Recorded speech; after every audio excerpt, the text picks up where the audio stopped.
ఆషాఢ మాసంలో ప్రారంభమయ్యే నవరాత్రులు వారాహి నవరాత్రులు. అసలు వారాహి తత్వం అనేటువంటిది ఏందో మనం తెలుసుకోవాలి. ముఖ్యంగా వారాహి అంటే భూదేవి, ధాన్యలక్ష్మి. చూడండి, అమ్మవారి ఆయుధాలలో అమ్మవారి చేతిలో ఏముంటాయి? రోకలి, నాగలి. రోకలి తత్వం ఏమిటి?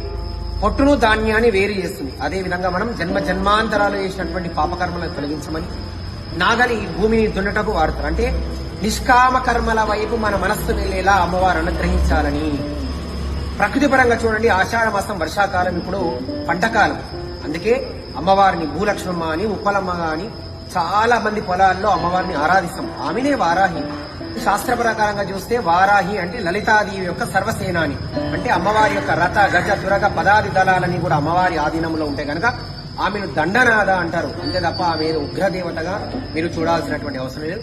ఏ తల్లి అయినా చల్లని చూపుల శాంతి వర్షం కురిపించే తల్లి. వారాహి తత్వాన్ని అందరూ అర్థం చేసుకుని ముందుకు వెళ్లాలని మనస్ఫూర్తిగా కోరుకుంటున్నాను. జగదంబ విశ్వపాలిని మాతాకి.